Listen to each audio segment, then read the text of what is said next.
오늘은 예수 그리스도의 재림에 대해서 공부를 하겠습니다. 성경에서 가장 위대한 주제가 무엇인가 하니까요, 예수님이 오신다는 것입니다. 재림이죠.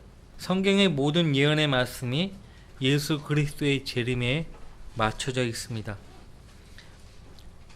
다니엘서 7장을 잠시 보겠습니다. 다니엘서 7장을 보겠습니다. 다니엘서 7장 13절과 14절. 내가 밤에 환상들을 보았더니 보라, 인자 같은 분이 하늘의 구름들과 함께 오셔서 옛날부터 계신 분께로 오시니 그들이 인자 같은 분을 그분 앞에 안내하였더라. 여기서 그들이 구체적으로 누구인지는 알 수 없지만은 천사들일 것이에요.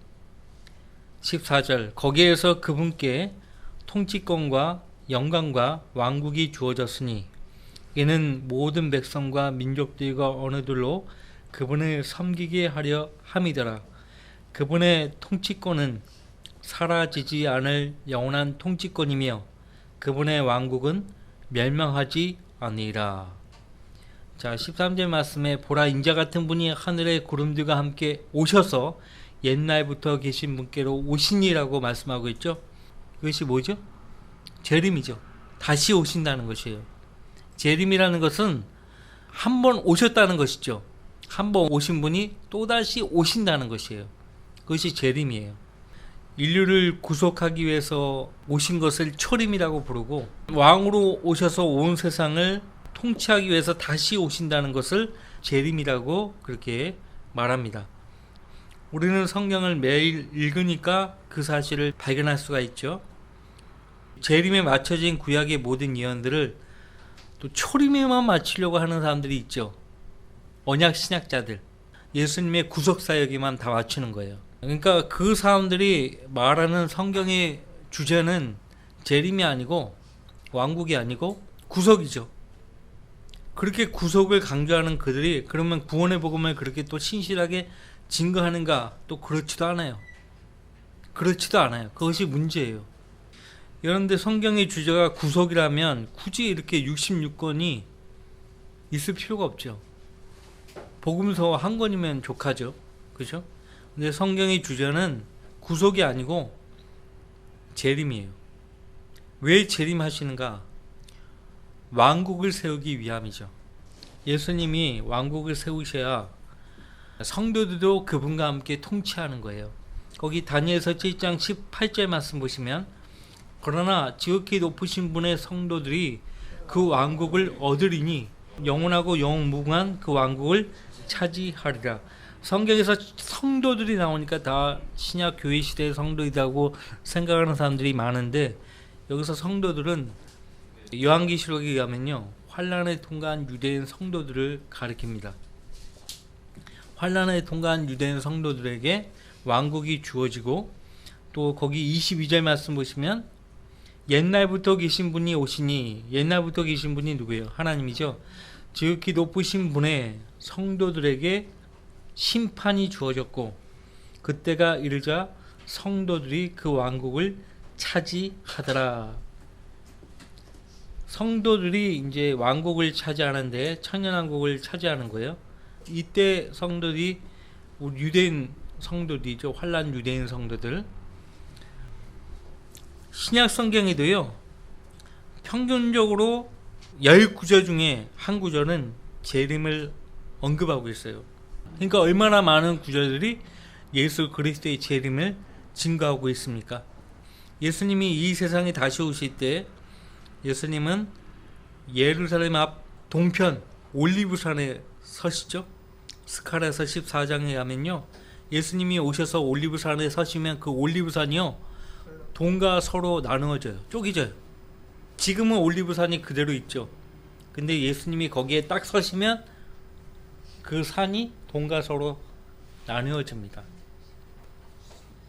그런 다음에 예수님이 예루살렘 동문을 통과해 들어오시는 거예요.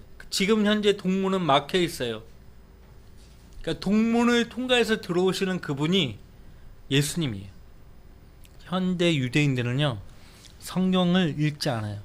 그 사람들이 열심히 읽는 것은 성경이 아니고 탈무드, 미드라시 이런 것들이에요. 탈무드를 해석한 해설서 이런 것들을 주로 읽지. 그 다음에 그 사람들이 더 강조해서 읽는 것은 모세오경이에요. 다른 예언서, 시편 이런 책들은 거들떠보지도 않아요.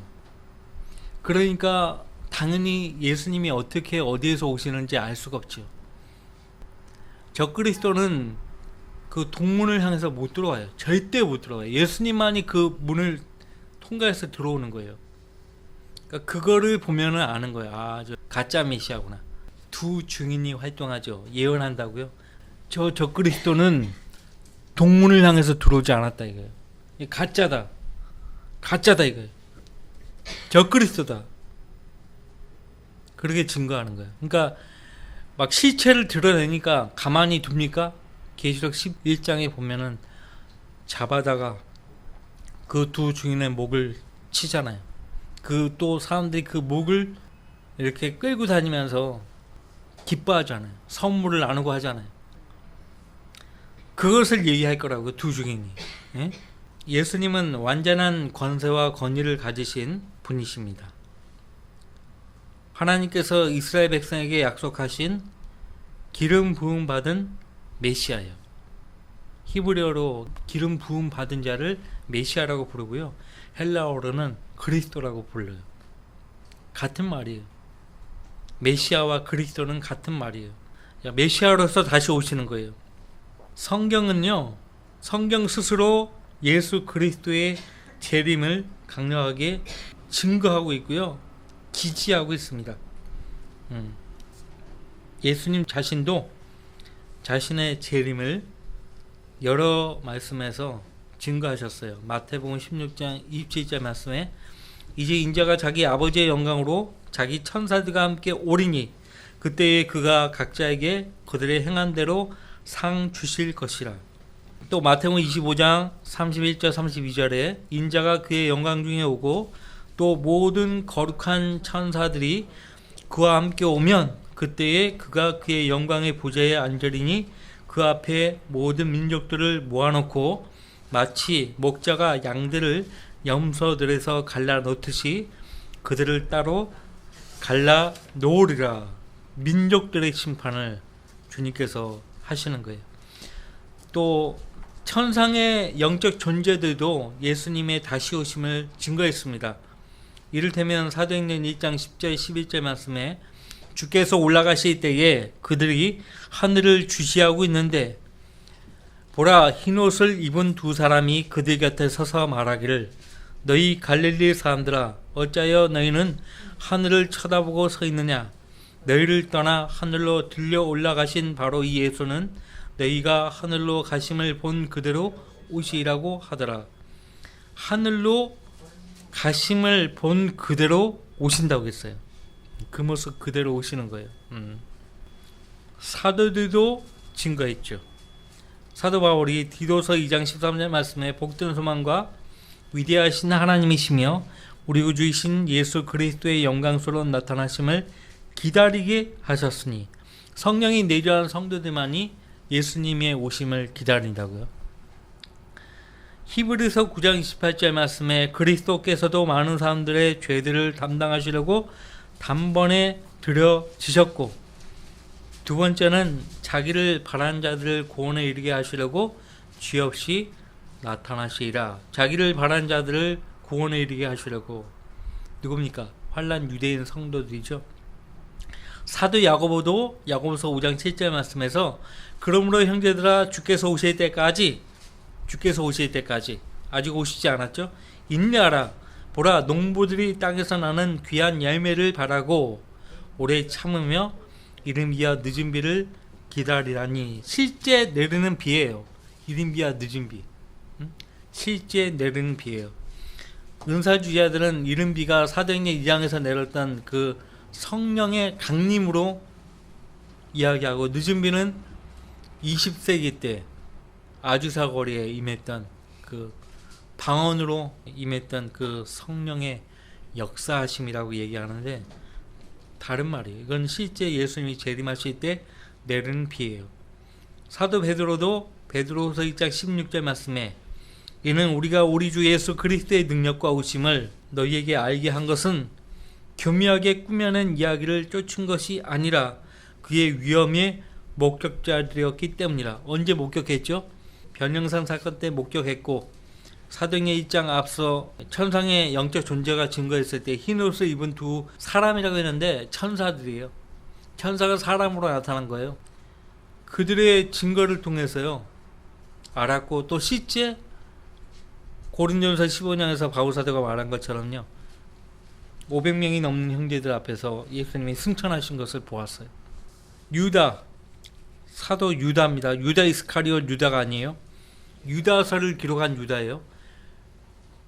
사도 유다도 유다서 2장 14절 15절 말씀에 아담의 7대 손 에녹도 이들에 대하여 예언하여 말하기를 보라 주께서 수많은 성도들과 함께 오시나니, 재림 때 오시는 거예요. 수많은 성도들과 함께 오시나니 이는 모든 사람을 심판하시고 그들 가운데 있는 경건치 않은 모든 자가 경건치 않게 행한 모든 경건치 아니한 행위와 경건치 아니한 죄인들이 죄를 거슬러 말한 모든 거친 말에 대하여 정죄하시라는 것이라고 하였느니라. 사도 요한도 요한계시록 1장 7절 말씀에서 보라 그가, 예수님이죠, 구름들과 함께 오시리니 모든 눈이 그를 볼 것이며 그를 찌른 자들도 볼 것이요 또한 땅의 모든 족속이 그로 인하여 애곡하리라. 그대로 되리로다. 아멘. 예수님 자신의 증거, 천상의 존재들의 증거, 사도들의 증거를 우리가 살펴봤죠. 예수님은 선지자로서 죽임을 당하셨어요. 지금은 대제사장으로서 중보하시고 계시죠. 근데 조만간 주님이 오실 때는 왕으로 오시는 거예요. 만주의 주, 만왕의 왕으로 오시는 것입니다. 그리스도께서 대제사장 직무를 마치실 때 아버지의 보좌에서 떠나 공중에서 신부인 교회를 맞이하시는 것이에요. 그러고 나서 주님은 신부를 하늘로 데려가실 것이고 그리스도의 심판석에 앉아 성도들을, 그리스도인들을 심판하고 그들의 행위대로 상을 주실 것이에요. 이 그리스도의 심판석을 통해서 점이나 주름진 것이 없는, 죄 없는 완벽한 신부로서 영광스러운 교회로 만드시고 신랑이신 어린 양의 혼인잔치를 마치고 난 다음에 내려오시는 거예요. 함께 그 신부와 함께 이 땅으로 내려오는 겁니다. 그것까지 지금 우리가 많이 들어가지고 알고 있습니다. 이제는 성경을 펼쳐서 어느 구절을 봐도 어떤 때에 어떤 상황을 말하는지 이제 알 수 있죠. 그렇죠?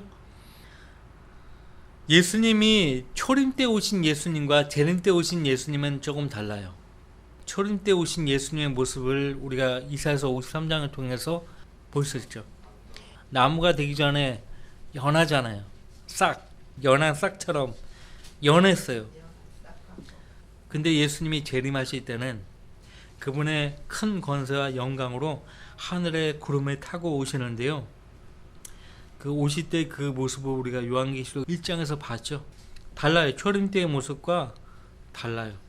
그러니까 예수님이 승천하실 때는 혼자 올라가셨지만은 왕으로서 재림하실 때는 천사들과 그분의 성도들과 함께 내려오는 거예요. 영광으로 오시는 모습은요, 항상 휴거가 아니고요, 환난 직후에 오시는 지상 재림을 말합니다.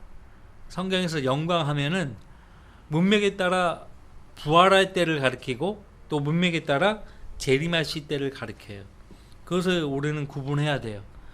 문맥에 따라 영광하면은 아, 이거 아직 부활을 말을 하는 거구나, 이 영광은. 또 문맥에 따라 아, 이 재림을 말씀하시는구나. 그래서 여러분이 구분을 하셔야 돼요. 예수님이 재림하실 때는요, 하늘의 해와 달이요 어두워지고 하늘의 권능들이 흔들릴 것이고 번개가 치는 것도요 예수님이 오시는 것과 연관이 있어요. 대표적으로 스가랴서 9장 14절 말씀에 주께서 그들 위에 보이시리니 그의 화살이 번개같이 나갈 것이요 주 하나님께서 나팔을 부시리니 남풍의 회오리 바람과 함께 나갈 것이라. 예수님의 재림과 관련해서 번개가 치는 것을 묘사하고 있어요. 사무엘하 22장 15절 말씀, 시편 144편 6절 말씀. 예수님이 이제 하늘로부터 내려오실 때 제일 먼저 땅에, 그분의 발이 땅에 닿는 곳이 어딘지 아세요? 제일 먼저 그분의 발이 닿는 곳, 시내산이에요. 시내산은 어떤 곳이죠? 율법이 주어진 곳이에요. 율법이 주어진 것이에요. 그 말은 뭐냐면 이분이 입법자라는 것이에요. 입법자. 그 입법자가 오신다는 말씀이 성경 어디에서 예언되고 있죠? 입법자. 말씀해 보세요. 그렇죠. 창세기 몇 장이요? 9장이죠. 창세기 49장 보세요.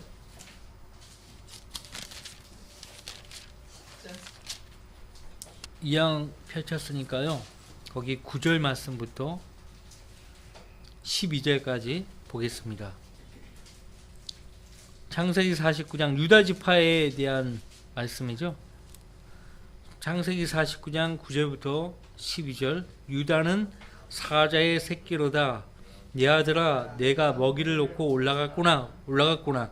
그는 몸을 구부리고 웅크림이 사자 같고 늙은 사자 같으니 누가 그를 성나게 하리요. 홀이 유다에게서 떠나지 않을 것이며 실로가 오실 때까지 입법자가 그의 발 사이에서 떠나지 아니하리니 그에게 백성의 모임이 있을지어다. 그의 어린 나귀를 포도나무에 메고 그의 나귀 새끼를 선별한 포도나무에 메며 그의 옷들을 포도주로 빨고 그의 의복을 포도의 피로 빨았도다. 그의 눈은 포도주로 붉을 것이며 그의 이는 저주로 하얗게 되리라. 예수님이 제일 먼저 하늘로부터 내려와서 시내산에 딱 발이 닿는 거죠. 그러면서 이제 거기서부터 이제 일사불란하게 예전에 이스라엘 백성이 출애굽했던 그 경로를 따라 예루살렘 북쪽을 향해 가는 거예요. 최종 목적지가 무기또 골짜기예요. 무기또 골짜기까지 가는 거예요. 계시록 14장에 보면 그 피가 말 고피까지 넘친다는 말씀이 나오죠. 그 피가 어디까지 흐르냐면 1600 스타디움까지라. 1스타디움이 192m니까요. 계산해 보면 1600 곱하기 192 하면은 거의 307km가 나와요. 그러니까 307km면 서울로부터 저 울산까지의 거리예요. 굉장히 먼 거리죠. 벌써부터 이제 이 예수님이 딱 재림하셔가지고 이제 시내산, 에돔, 이 광야를 지나가지고 예루살렘 북쪽으로 해서 가는데 예수님을 대적하는 거예요. 피를 흘리죠. 피를 흘려요. 그래서 여러분들 이사야서 63장 보면 예수님을 우리가 여러분들 잘 보셔야 돼요. 생각이 딱 고착돼 있으면 이해가 안 되는 거예요. 이사야서 63장 보시면은 예수님이 아마겟돈 무기또 골짜기는 보스라로부터 북쪽이에요. 북쪽이라고요. 꽤 먼 거리에 있다고요. 근데 벌써 63장 1절에 보스라는 예루살렘 무기또로부터 남쪽이거든요. 보스라에서 물들인 옷을 입고 에돔에서 오는 이가 누구인가? 그의 의복이 화려하고 그의 능력에 위엄으로 거니는 이가 누구인가? 의로 말하는 나니 구원할 능력이 있는 나로다. 어찌하여 내 의복이 붉으며 내 옷이 포도즙을 밟는 자 같은가? 포도, 즙, 틀 다 피와 연관이 있죠. 포도는 피와 연관이 있는데 의복이 붉었다는 얘기는 싸워서 피가 옷에 튀었다는 얘기예요. 붉은 옷을 입고 내려오신다는 것이 아니고 피가 옷에 상당히 많이 튄 거예요. 예수님을 보자마자 대적을 했던 거죠. 벌써부터 무기또에 도달하기 전부터 예수님은 대적자들과 상대를 하신 거예요. 이 말씀을 의하면 왕의 대로라고 했잖아요. 왕의 대로. 왜 모세가 왕의 대로라고 표현을 했는지 아세요? 먼 훗날 만왕의 왕께서 그 길을 가셔야 하는 거예요. 출애굽할 때의 경로는요, 예수님이 재림하셔서 이스라엘 북쪽을 향해서 가는 경로와 같아요. 민수기 21장 22절에 왕의 대로라는 말이 나오죠. 이사야서 11장 16절에도 대로가 나오고, 이사야서 40장 3절 말씀에 우리 하나님의 대로라고 말하고 있어요. 그래서 시내산에서 예수님이 출발해서 파란산과 세일, 보스라가 있는 에돔, 또 셀라, 또 시온을 지나서 헤스본, 길갈, 여리코를 거쳐서 예루살렘 동문으로 입성을 하시는 거예요. 그리고 최종적으로 무기토 골짜기에서 상대하는 거예요. 무기토 골짜기라고도 부르고 흰놈의 아들의 골짜기라고도 부르고 또 아마겟돈이라고도 부릅니다. 한 장소를 그렇게 다르게 부르죠. 그래서 재림의 여정은요, 에돔을 지나 북쪽을 향해 가다가 모압 땅과 암몬 땅에 있는 사람들과 상대를 하시고 동쪽으로 돌아가지고 사해 북쪽으로 올라가 요단을 건너가는 거예요. 그리고 이제 예수님이 자기가 침례를 받으신 그 요단강을 지나가지고 길가를 가로질러 올리브산에 서시는 거예요. 올리브산에 서시면은 앞서 말했던 대로 스가랴서 14장에 보시면은 그 산이요, 두 동강이 납니다. 동과 서로 나누어져요. 스가랴서 14장 보세요. 스가랴서 14장. 이제 우리가 예수님을 뒤따르면서요, 성경에 예언된 대로 펼쳐지는 것을 우리가 목격하는 거예요. 스가랴서 14장 1절 말씀부터 보시면, 보라, 주의 날이 오나니 내 약탈물이 내 가운데서 나느리라. 내가 모든 민족들을 모아 예루살렘에 대적하여 싸우게 하리라. 성읍은 함락되고 집들은 강타당하며 여자들이 욕을 당하고 성읍의 절반이 사로잡혀 갈 것이나 백성의 나머지는 성읍에서 끊어지지 아니하리라. 그때에 주께서 나가 그 민족들을 대적하여 싸우시리니 전쟁의 날에 싸우셨을 때처럼 하시리라. 전쟁의 날, 여호수아의 인도로 이스라엘 백성들이 약속 땅으로 들어가잖아요. 전쟁을 하면서, 정복 전쟁하면서, 그때 같이 예수님이 하시는 거예요. 그래서 여호수아는 헬라어식 표현으로 예수예요. 예수. 그래서 헬라어 성경에서는 역사적으로 여호수아라고 안 하고요, 예수라고 이제 처음부터 그냥 헬라어 성경에는, 신약 성경에 그렇게 표기를 한 거예요. 사도행전 7장과 히브리서 4장에 그렇게 표기를 한 거예요. 헬라어로 여호수아는 예수예요. 여호수아는 예언적으로 그 백성을 왕국으로 인도하는 예수님을 예표하죠. 자, 4절, 스가랴서 14장 4절. 그의 발이 그날에 예루살렘 앞 동편에 있는 올리브산 위에 서시리니, 올리브산은 그 중간이 동쪽과 서쪽으로 갈라져 매우 큰 골짜기가 생길 것이며 산의 절반은 북쪽으로, 산의 절반은 남쪽으로 옮겨지리라. 너희는 산들의 골짜기로 도망하리니 이는 산들의 골짜기가 아사에까지 미칠 것임이라. 정녕 너희가 도망하리니 마치 유다의 우시아 왕의 시대에 너희가 지진 앞에서 도망했던 것과 같으리라. 주 나의 하나님께서 오시리니 모든 성도들이 주와 함께 하리이다. 주 나의 하나님께서 오시리니 모든 성도들이 주와 함께 하리이다. 예수님의 재림을 증거하고 있죠. 그리고 이제 그 12절, 스가랴서 14장 12절. 주께서 예루살렘에 대적하여 싸운 모든 백성을 치실 재앙이 이러하리니 그들이 그 발로 서 있을 때에 그들의 살이 녹아 없어질 것이요 그들의 눈이 그 구멍 속에서 녹아 없어질 것이며 그들의 혀가 그의 입에서 녹아 없어질 것이라. 왜 그럴까요? 핵폭탄이요? 그렇게도 얘기하는 분이 있어요. 근데 저는 그렇게 안 봐요. 요한계시록 19장과 연결해서 보면은, 요한계시록 19장은 핵이라는 언급이 없지요.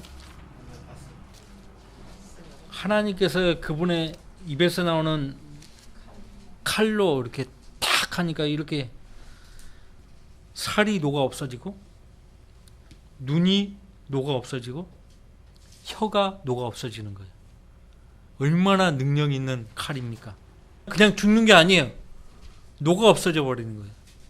계시록 요한계시록 19장 21절 그리고 그 남은 자들은 말 위에 앉으신 분의 칼 즉 그의 입에서 나오는 칼로 살해되니 모든 새들이 그들의 살로 배를 채우더라. 녹아 없어지는데 어떻게 새들이 와가지고 먹을 것도 없을 텐데 그런 생각이 들 텐데 한편으로는 이렇게 살해돼서 새들의 밥이 되고 한편으로는 이렇게 녹아 없어지는 거예요. 그러니까 다시 말하면 하나님 말씀의 능력은요 양날산 어떤 칼보다도 예리할 뿐만 아니라 핵보다 더 위력이 있다는 거예요. 핵보다. 왜냐하면 베드로 후서에 보면 하나님 말씀으로 모든 것이 우주 만물이 창조되었는데 그 동일한 말씀으로 지금은 간수되었어요. 왜? 불경건한 자들을 벌할 용도로 심판하기 위해서 그걸 간수해 놨다라고 말씀하고 있는데요. 이제 조만간 그것이 다 불타 없어져 버리는 거예요. 하나님께서 거두어 버리시니까요. 말씀으로 창조된 모든 것이 말씀으로 창조되었으니까요. 요한복음 1장에도 말씀이신 그분이 없이는 지어진 것이 없다고 했어요. 말씀으로 인한 것이거든요. 근데 말씀을 거두시니까 거두어 버리시니까 다 녹아버리는 거예요. 우주의 구성 요소들이 다 녹아서 불타버리고 녹아 없어져 버려요. 베드로 후서에 그렇게 말하고 있잖아요.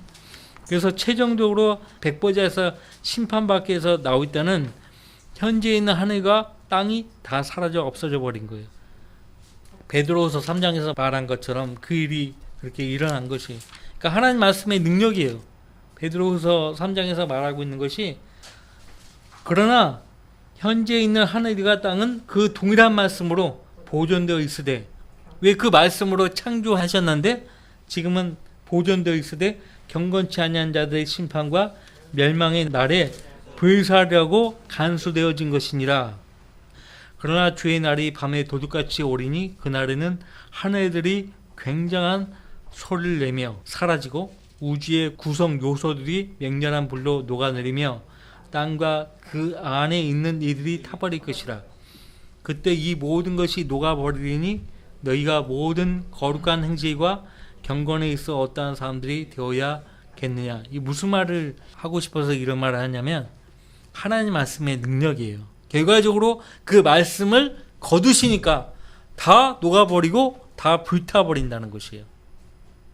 핵보다 지구상에 있는 핵보다 더 능력 있는 것이 하나님 말씀이에요. 그 말씀이 우리의 죽은 영을 살리는 거예요. 그 말씀이 지옥갈 혼을 구원하고 그죠? 그 다음에 그 말씀이 혼과 몸을 가르는 거예요. 영적 수술, 영적 할례죠. 골로새서 2장에서 그죠? 말씀의 능력이에요. 우리는 그 능력 있는 말씀을 갖고 있는 거예요. 말씀이신 주님이 이제 오시는 거예요. 재림해서 오시는 거예요. 그리고 결과적으로 백보자 심판 때도 사람들이 거절했던 그 말들이 예수님이 하신 말씀들이 그를 심판한다고 했어요. 요한복음 12장 48절 말씀. 그러니까 어쨌든 하나님이 상대하는 사람은 그분의 말씀을 존중하는 사람이냐 그렇지 않은 사람이냐예요. 하나님 말씀 사랑하고 존중하는 사람을요 하나님이 상대하는 거예요. 아마겟돈 전쟁을 이야기를 했는데 말씀을 들었는데 대환란이 끝나고 예수님이 흰말을 타고 성도들과 함께 내려오시면은 이방인들이 예수님을 대적하기 위해서요 큰 연합을 이루어서 예루살렘 북쪽에 위치한 무기토 골짜기로 오는 거예요. 모이는 거예요. 예루살렘을 대적하기 위해서요. 함락하기 위해서요. 대환란은 아마겟돈 전쟁으로 끝나는 거예요. 마귀의 영들에 의해서 온 땅의 왕들이요 예루살렘을 치기 위해서 모이는 것이에요. 자, 적그리스도의 연합군들이 팔레스타인 전역을 덮을 것이고 그때 대살육이 있을 것이에요. 예수님 한 분과 상대하는 거예요. 2억이 넘는 군대가요 예수님과 상대하는 거예요. 이 전쟁으로 인해서 팔레스타인 남쪽의 보스라까지, 아까 1600 스타디온이라고 했죠. 계시록 14장에 보니까 거의 307km예요. 기병대들의 피가요 그냥 말 고삐까지 차는 거예요. 그래서 보스라에서 물들인 옷을 입고 에돔에서 오는 이가 누구인가? 그의 의복이 화려하고 어찌하여 내 의복이 붉으며 내 옷이 포도즙 틀에 밟는 자 같은가? 나는 홀로 포도즙 틀을 밟았고 백성 중에 나와 함께한 자가 아무도 없었도다. 지구상에서 포도가 가장 많이 재배되는 곳이 어디인가 보세요. 가스피에, 흑해, 지중해, 홍해예요. 근데 거기가 포도즙 틀에 다 짓밟히는 거예요. 우연이 아니에요. 흑해와 지중해 그 연안에 얼마나 많은 포도가 많이 생산됩니까? 와인 유명하잖아요. 그렇죠? 어쨌든 예수님이 오시면은 천년간 의와 진리 가운데서, 평화 가운데서 통치를 하셔야 되기 때문에 눈에 보이는 적그리스도 편에 있는 모든 대적자들은 다 제거를 해야 되는 거예요. 그죠? 그럼에도 불구하고 거듭나지 않은 채 들어온 자들이 천년 뒤에 사탄이 풀려나잖아요. 그때 사탄이 그들을 끼어가지고, 특히 고가 마곡이요, 끼어가지고 예수님을 또 대적하게 하잖아요. 사탄의 대적은요, 그가 불못에 던져질 때까지 계속되는 거예요. 아주 집요해요. 사탄은 집요하게 우리 성도들을 지금도 공격하잖아요. 그러니까 우리가 의지할 분은 주님뿐이 없어요. 주님을 의지하지 않으면요 사탄과 이길 방도가 없어. 이길 방도가 없어. 자, 그래서 우리가 주님의 이름으로 모이는 모임에 빠지지 말고 참여해서 성도들과 교제하고 말씀을 듣고 자기 믿음을 점검하고 또 성도들과 끼어서 끊임없이 기도를 해야 돼요. 기도의 끈을 놓치면 안 되는 거예요.